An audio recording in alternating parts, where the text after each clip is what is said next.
Yeah, there's a common phrase, David. It's like, if this coffee's too strong, then we know what's in the coffee. You didn't catch that flew the right other week. for whatever reason. Well, because I was drinking genuinely strong coffee. Like I double dosed my caffeine so I could stay up. So that's where my head was. And then afterwards, like, oh yeah, that makes much more sense. Yeah, I thought it was a pretty common phrase in the American lexicon of alcohol-related phrases, that if you didn't want to admit to drinking, you could just say, like, yeah, I got some pretty strong coffee over here. The strong coffee. Yeah, no, I think not that kind of strong coffee. I think that speaks more to how little I drink, I guess. But... Or coffee, because I only drink strong coffee. Like, what weak coffee are you drinking? Are you drinking light roast? Like, let's... I don't know. Anyways, like, we don't have to go down that path. Let's like really get into the beans. What are we drinking here? Technically, the lighter the roast, the stronger the... But see, here's the weird mystery to that. But not the flavor. Just saying. Yeah. Welcome to Bean Drinkers. It's a whole roast coffee podcast. Actually, if you found this, you're like, what did I stumble upon at 3 a.m. on the internet? What is this show? Why are these people talking about coffee? We're supposed to be talking about movies. Actually, I want to find out if Jordan actually had time to check in with last week's show that she missed. I've been listening. I've been checking in. You guys covered a lot. We talked about Maniac Cops. We talked about Robert Pattinson. We talked about all sorts of scopes of things. And I was listening. Of course, I was listening. There was a moment where the jokes got too real, and like, if you see the video version of the episode, there's a moment where Dave is looking around like, somebody throw me a lifeline. John's on a tangent, and I don't know where to interject, how to interject. Like, where is he going with this? Is the show going to get back on track? Like, what is happening? Real with the status of the podcast, and Dave, I'm so sorry I was not there to help save you. Yeah, but we started with. I want to know if Jordan has a retort. I kind of already know, because I always like to look ahead. Like, she tweets like a maniac, and like, she already tweeted a joke about it. But we were teasing her at the start of the episode last week because she wasn't here. She had a trip, whatever. And so, I mean, we made it our mission to tease you at the top of the hour. So I feel honored, honestly. I feel honored. Yeah, I loved how, I mean, you guys have been testing me since I got started in November. And like, you know what? Possession, still, you haven't gotten rid of me. I'm still here. I'm showing up every single week. Yeah. Yeah, because literally what I said was, I think we broke Jordan. She's not here. We told her to watch Possession 1981. Now what's going to happen? I thought the funny part was that John was so worried about me not having the copy, huh, Dave? Oh yeah, and you had it. You had it to me back at Christmas time, so I've had it this whole time. we were mailing DVDs back and forth during those previous holiday season, right when like FedEx trucks were dumping entire loads into ponds during their own nervous breakdowns with this trucking situation that's going on in the United States. And so we don't know if the DVD got there. We were hoping the DVD got there, and it is hard to find anywhere online, except for there are some burner copies, Dave. There's an internet DVD library or something, and they had it. They had the movie. I bet they did. Yeah, this is one that's kind of like, although it is streaming officially on one site, it's called like Metrograph. It's a theater in New York. They have like the exclusive streaming rights, so find that out online. But otherwise, you got to go. I got mine on eBay. It's like an Australian release. So, I had to go all the way to Australia to get a copy of this movie, basically. Wow. All right. Was it worth it? We'll find out. We'll find out in literally 40 seconds. To be determined. Crack open a cold box of wine or pour something cold on ice, because it's the Binge-Watchers podcast.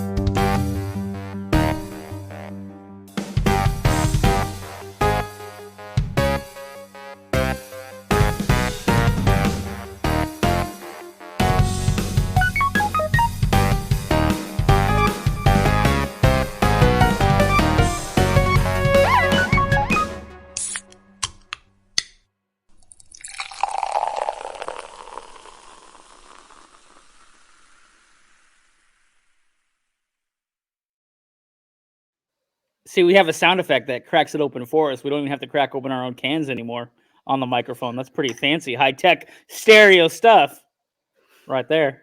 Technology. Tonight's movie, Possession 1981, A woman starts exhibiting increasingly disturbing behavior after asking her husband for a divorce. Suspicions of infidelity soon give way to something more sinister. But before we get really deep into the movie, I want to bring up something. We've partnered up again with Paramount Pictures to bring you some information about their new releases. So we're going to have new release movie information from them and some giveaways. So, Panama, starring Mel Gibson and Cole Hauser, is now available on digital and on demand. When the U.S. is on the brink of invading Panama, a former Marine played by Cole Hauser is hired by a CIA operative played by Mel Gibson for a top-secret arms trade mission. Gibson and Hauser make an unstoppable duo in this edge-of-your-seat action thriller. Buy a Rent Panama today. Watch it today. Rated R from Paramount Pictures, of course. And also, our friends at Vudu just dropped Spider-Man No Way Home early. You can get early access on their on-demand platform for all you Spider fans out there. It's available for St. Patrick's Day during their whole St. Patrick's Day sale, whatever.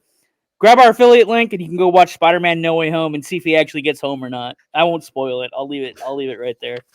And now, instead of talking about Maniac Cop Part 2, which we almost did, I almost sent this last minute like, sorry guys, we're just going to finish the trilogy. We'll actually talk about Possession 1981, which is a weird movie. Yeah. Let's talk about the themes. Let's talk about the themes in this movie, Dave. I'm sure you got a fact sheet for us. The facts. All right, let's bring it hard because Jordan's missed it out for a week, so make sure you double duty. Okay. Although Jordan, I did write on the notes or is she going to bring the savage stats? I don't know what's going to happen. I did see that, and this was a tough one. So Dave, I'm glad you're here to back me up. Yeah. So the director, who I'm not going to try to pronounce because I've watched all the extras. Come on. You're a foreign traveler. You love foreigners. Go ahead. You said you went to Australia to get a copy of this movie. Yeah, but they speak English there at least. Wow. They say Maine stuff. Shout out to our listeners in Australia. We were their charts this week, actually. There you go. So the director of the film had actually had his previous film called On the Silver Globe shut down by the Polish government. And then soon after, his wife left him, and all of this led to him actually coming up with the idea and writing the script for Possession. To be fair, that was when the country was under the occupation of the former Soviet Union, right? I do. Was that government, the USSR, blah, blah, blah, triple R, whatever they're called? That I am not sure. Well, I mean, the movie takes place, not in the USSR. Jordan, make a note that his fact sheet is incomplete. The director actually had pitched this to Paramount as a film about a woman. She looks like he's making notes of your inadequacies right now. You say jump, I say how high. Okay, Jordan, I got to pitch a movie to you. Go ahead, Dave, pitch it to us. Well, it's about a woman who screws an octopus and greenlit, $10 million budget. Let's go. That was a spoiler right there. Let's be That's real. a total spoiler, yeah. Exactly. Oh well, I'm sorry. Do you have any poster art to back it up? Not on me, man. Oh, dang. Again, second time. So for the sorry, spoiler alert, but for the infamous subway scene, I'll say no more. But for the subway scene, Isabella Adjami was instructed to screw the air. That was basically all she was told to do, and she did a lot with that. What a hard note to take. The director walks over, second take. Screw the air, but a little more intense. Third take. Could you really make us feel it? Because I don't really believe that you're having sex with the invisible air. You take a note like that and work it, John, I'm sure. Taking so many notes like that in film school? That's a different podcast. Wow. So the special effects You're going to get through this list, David. I'm trying. Special effects artist Carlo Rambaldi had to essentially create the monster for the film overnight. He had just worked on Close Encounters of the Third Kind for Spielberg and got kind of used to a longer schedule. When he showed up, he asked the director when they were going to be shooting the monster, and he was told tomorrow. So basically, he had to work really fast with the crew overnight and took what they used called pink condoms to create the monster in the film. So that was pretty much a rush job overnight to get that done. Still pretty effective, actually.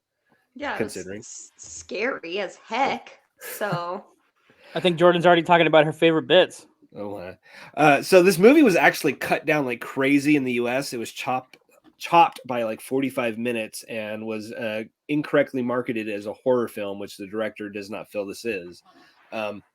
After watching it this time, I don't think it is either. So I guess we'll get into that next. What genre is it then? Let's get into it right now. This is a marriage drama with a monster. I will give you that. A marriage drama with a monster. That's how I look at it watching it this time. John, this is like that movie with talking about Scarlett Johansson and then whatever his name is, but with like an actual octopus in the middle of the whole. Okay. That's what a Marriage Story needed, was more octopus creatures. Yeah, right. Just like an octopus demon in the middle of the bed. Marriage Story almost made our last month lineup, actually. Ooh, that would be a good bad romance movie. Folks, if you didn't tune in last month, we did bad romance movies, and Marriage Story was almost selected. This could have fit into that category too, but except it has a monster. I guess you would call this one, if you're not going to declare it as a horror movie. I mean, it is. So yeah, I would agree. You could call it a psychological thriller, but to me, it's a monster movie. So. I watching it this time, and with kind of that in mind, I'm like, there's really, I mean, when you consider how much you see that the monster to like relationship drama ratio leans it more into relationship drama for me with a monster. So that's kind of where I'm at. Valid points. Okay. When I saw it the first time, when it was only like 1/3 formed, because the movie, folks, shows you like stages of the monster growing.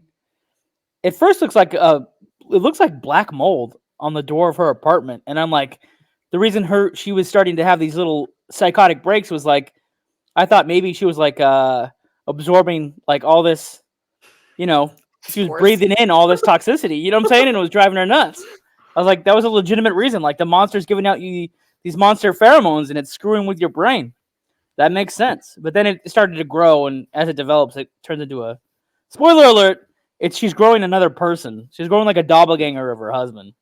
Whatever. Oh, man. Which doesn't really make it. This is really hard because, okay, the trigger for the movie is literally a miscarriage that happens in a subway, but then it's like really exaggerated because the stuff that comes out of her is like demonic stuff, and it's not like regular bodily fluids. It's like soap. It looks like soap. And like green like food going through the car wash, but like that's what it was. She's at a subway tunnel, but she's experiencing the car wash. You're absolutely right. And so then it's eyes, and then starts growing. She's having sex with it, and so I'm like, wait, but she's like biologically related to the thing that she's screwing, and then it grows into a doppelganger of the husband, and you're like, where? Like, okay, so try to put this on like a linear path of what's happening, or the movie's really just a metaphor. Like none of that stuff is real. And like, it's all just a representation of the feelings. And I'm like, damn.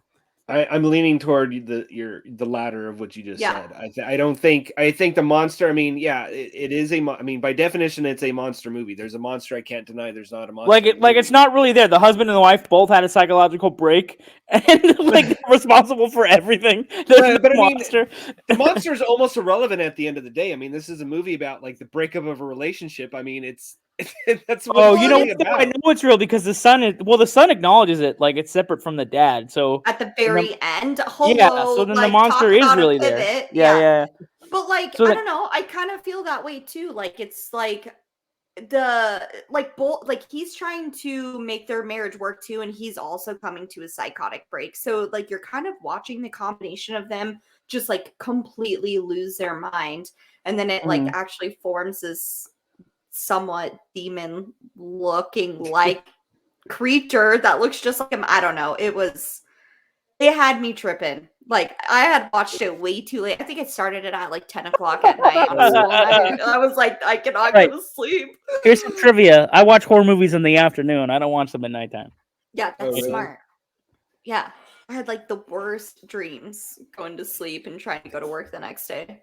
This is this time watching it. I don't know. Maybe I'm a little older now that I've watched it. Haven't been married a bit longer, so maybe that's where my head is at, or in my personal life. But like that's what I reacted to more this time than because I guess having already seen it. I'd seen it at least once before you two guys. So what are you saying? You've matured past the point of slicing your own arm open with a meat cutter?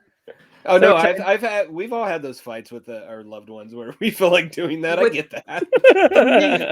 With the electric carving knife, it's fine. Yeah. Oh man. Which I guess we should talk about favorite bits because we've told everybody everything so far about this movie, with the exception of a few parts. I can kick it off. I mean, Dave has already brought it up. There's a super famous scene of her in the subway tunnel. And like, I thought it was going to end at some point, but like, no, it just kept going. And it was terrifying. It like shook me to my core. I'm like, she is losing it right now. And then all of a sudden she like gives birth to this like green sludge, bloody like miscarriage mess that's also coming out of her eye sockets. It was very visual, and she sold it. Like she sold it. I believe that she's actually losing it in that subway tunnel. And I'm not gonna spoil alert the end, but I just was like, where did this go? Bobby? What's the little boy's name? Like he just... Yeah, he had an unusually American name. His name is Bob. I just could not believe that that's how it ended, right? But yeah, oh man, this movie had me thinking all night long. I just like could not go to sleep after that. Like I went to sleep, but my mind never actually shut off. So yeah. Well, I mean, yeah, that's actually one of my favorite bits too. This movie is infamous for people who haven't even seen the whole movie. I mean, the whole movie's pretty out there and wild, but like anybody who's seen it always remembers the subway scene. And I mean, she's throwing milk everywhere. She is throwing talk about throwing yourself into a role. She literally did that.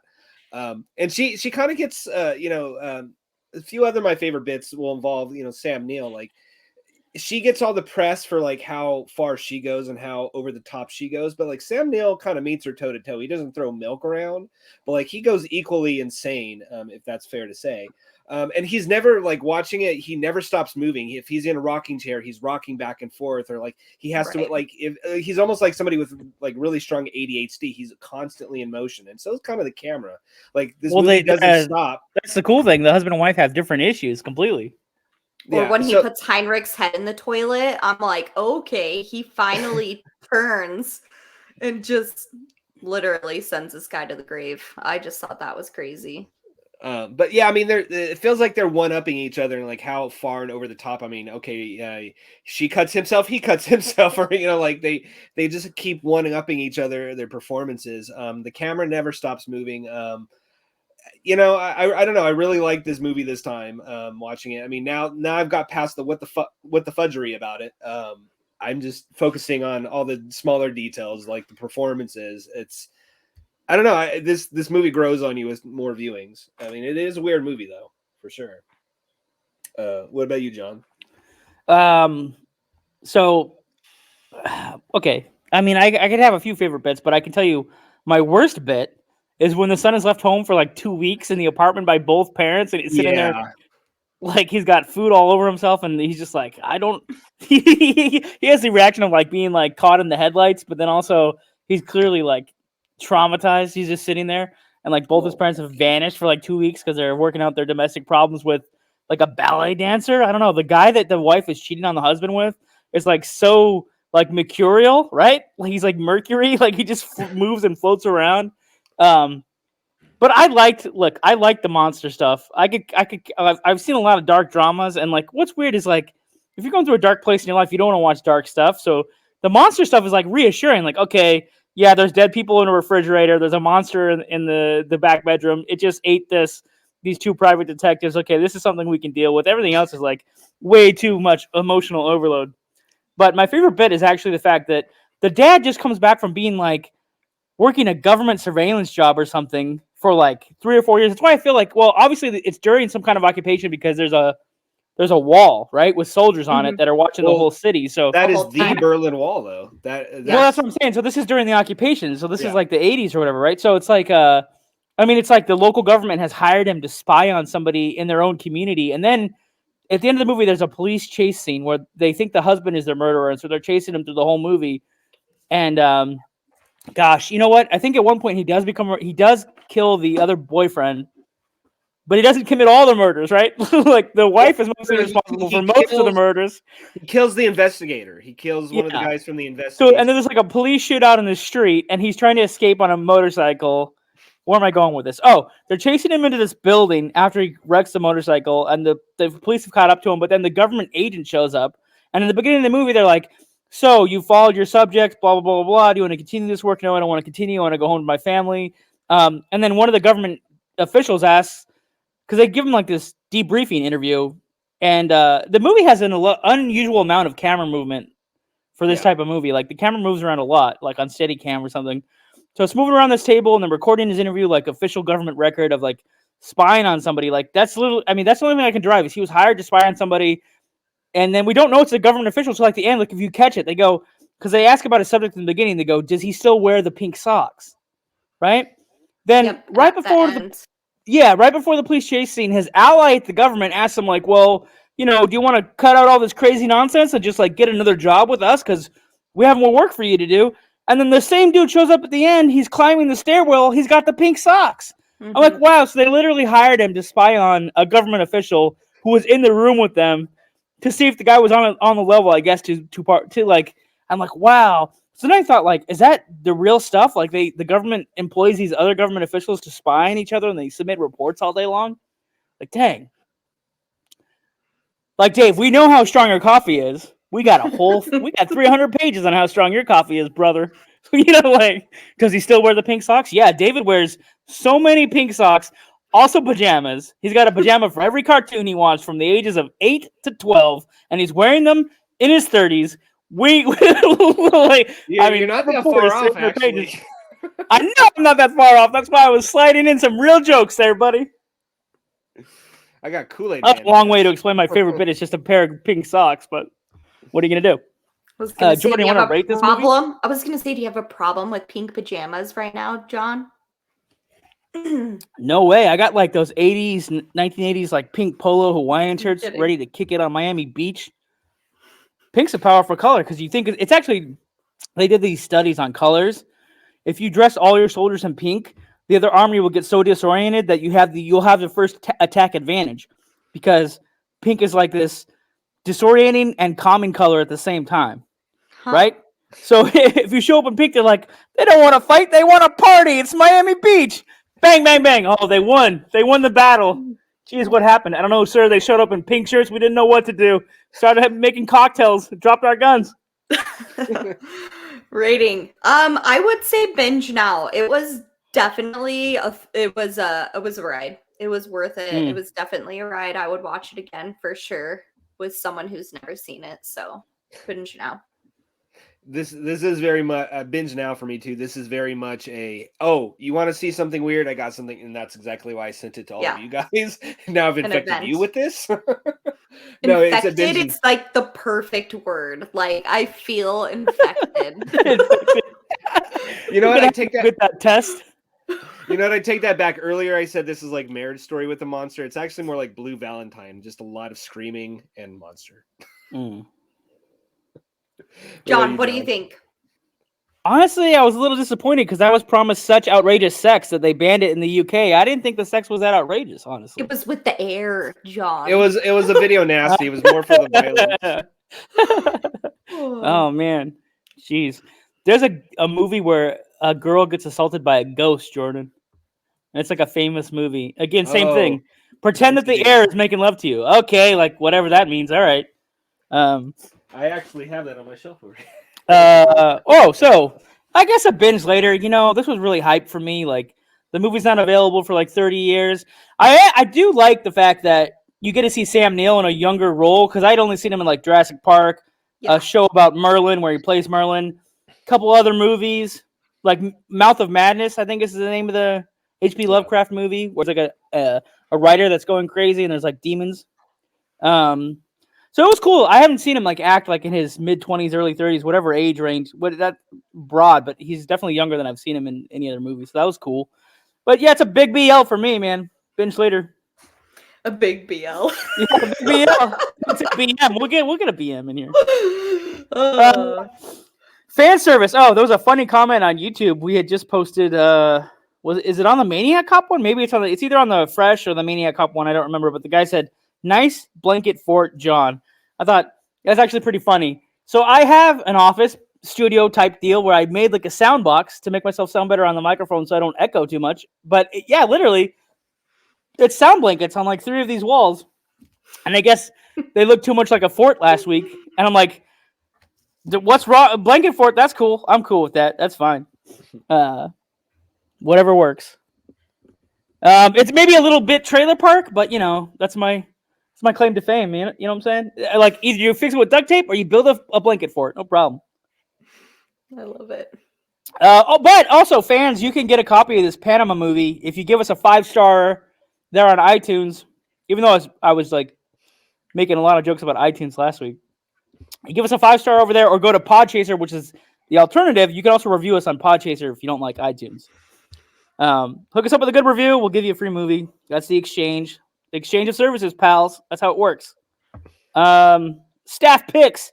If you watched something else this week besides the movie of the week, what did you watch? What can you recommend to the audience? We'll go back to Jordan for that one. Kind of like a psycho thriller. It is on Netflix. It's not a movie, but Pieces of Her. Super, super, super good. It's a series, maybe about 6 episodes. I don't want to spoil too much, but it's about this mother who, God, how do I word this? So she protects her daughter from an active shooter, right? But it unravels her entire life story from there about like how her and her daughter got there to be, and she's essentially running away from this fugitive that never gets caught. But I don't want to go into too much detail. I thought it was excellent. I binged the whole thing in one sitting, so it was like 6 hours of watching TV. Whoa. But yeah, watch it. It's good. Is that the one with Toni Collette? God, I'll have to look it up just to confirm while you're telling us your That's staff picks. That's okay. She did. Can't look it up anymore. That's okay. Yeah. All right. Well, I actually. So on that Jordan report, let's just note this down. She associates her phone as female. All right. Yeah, it is. It's a lady right now because she's broken and she's cracked and she's a mess. Oh man. Well, I'm gonna give you a couple of lighter things to watch after Possession, after all the turmoil of watching this terrible marriage breakup. I watched for the first time in like 25 years or so. I decided screw it and threw on Sister Act on Disney Plus. I forgot how good that movie is. Whoopi Goldberg, a bunch of nuns singing. Yeah, she's a musician that has to hide out from some mobsters, right? Yeah, but she does it in a Coventry, or what do they call them? What do they call it? Covenant, yeah. I almost said coven, like witches. Convent.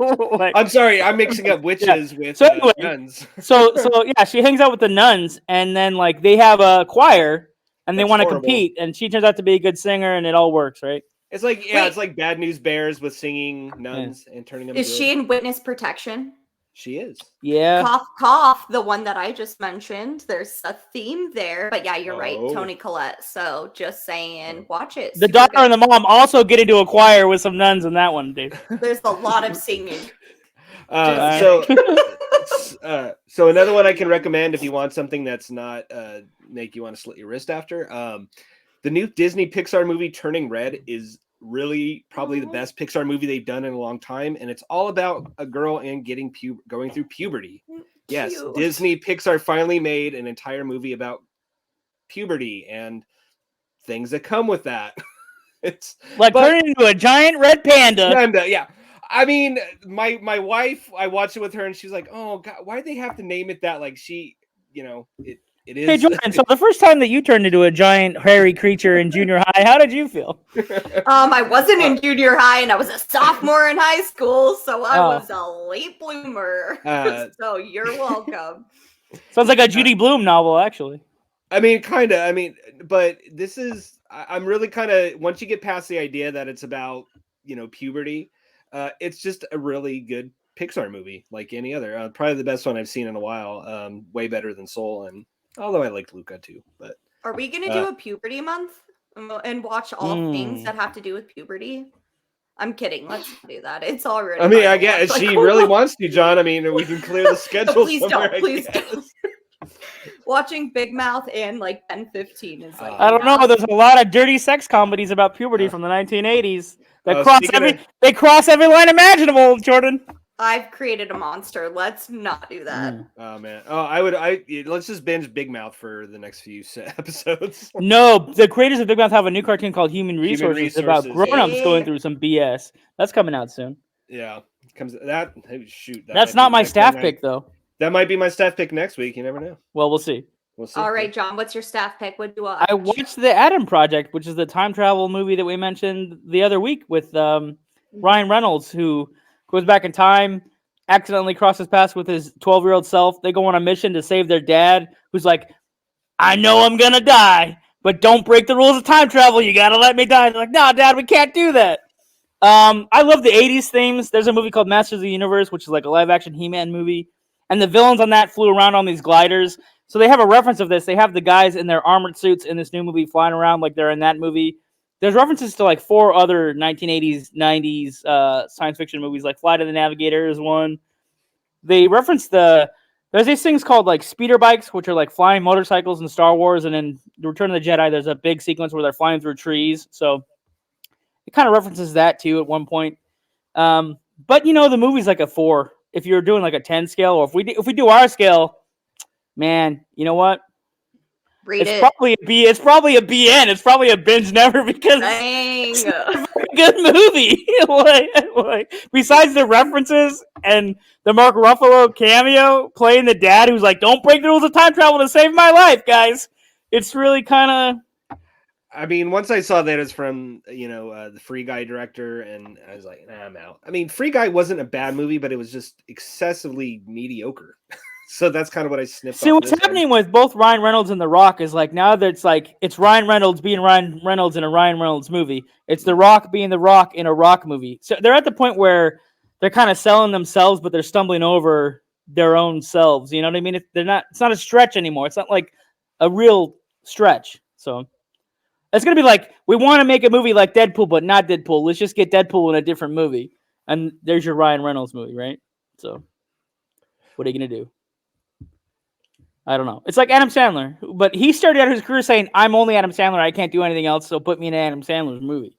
And then sometimes he accidentally has a dramatic movie where he doesn't seem like Adam Sandler. It doesn't always work, but sometimes it works.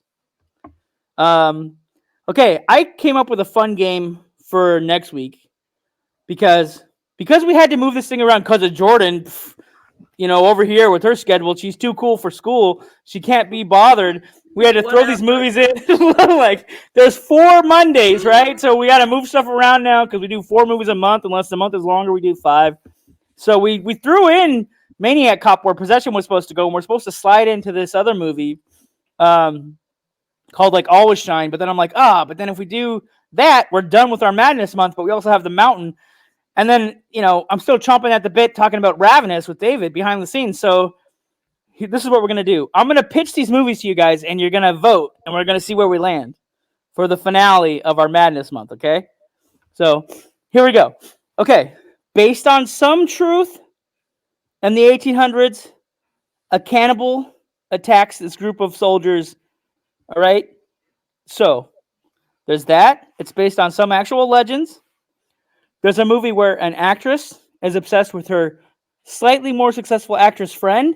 Like, she has all the bad luck, and the other girl has all the good luck, but they're virtually running parallels with their careers, making the same choices, and so she starts to go a little bit nutty because she doesn't see her choices getting her the same success as the friend. Then The Mountain is, like, very true. In, like, the 50s, they paid these doctors to go around and lobotomize people, like, legit. So this is about his assistant. And they go around the country and they're lobotomizing. And there we go. So it's got Jeff Goldblum. So do you want to do historically slightly accurate cannibal mythological movie called Ravenous? Do we want to do the actress obsessed and losing her mind over the other actress called Always Shine?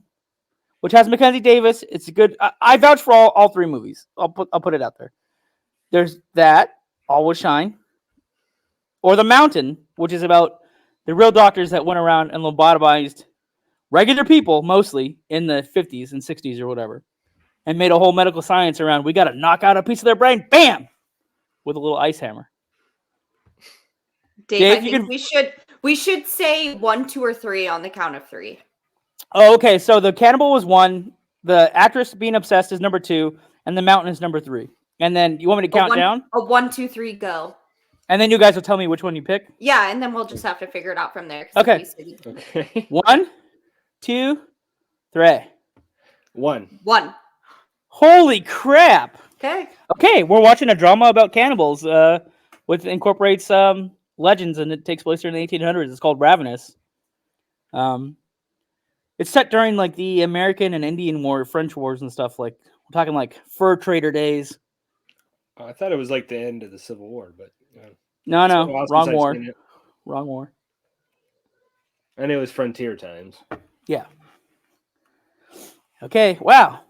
I thought we were gonna go a completely different way. I'm really. They surprised. all sounded good. Honestly, the one until you said Jeff Second choice Goldblum, I was like, 3. I didn't. 3 sounds good. But listen, I've only watched The Mountain once. I can't watch it a second time. I was willing to watch it a second time for the podcast, but it's literally a movie that I think you can only watch one time. Well, I'm gonna watch it anyways, but yeah. Oh man, good stuff. Okay, so next week we'll be back with a review of The Ravenous. Cool stuff. Dave, you look lost in thought. What is that? No, I'm laughing because you just said you triggered a conversation I had with my wife about how as you get older you add the to things that don't need the. Like you just said the ravenous and it's ravenous, so I'm just thinking. I've been doing that since like the old school days. Well, I always added the. But you know what's funny about that? Counterpoint. Our show is called Binge-Watchers Podcast. A lot of people put the in front of the name of our podcast. And I'm like, there's no fucking the. Oh, wait, what F-bomb? Oh, no. So well behaved. I was so well behaved the entire episode. Man. Busted. Well, I didn't make fun of iTunes or Spotify this week. Or Google. So I think maybe we'll be all right. I almost slipped in an F-bomb there. I caught myself early. Oh. Yeah, bite your tongue. Say? I think I turned it into like fudge. Okay, I'm going to play the end song before somebody else swears. All right, here we go. Woo.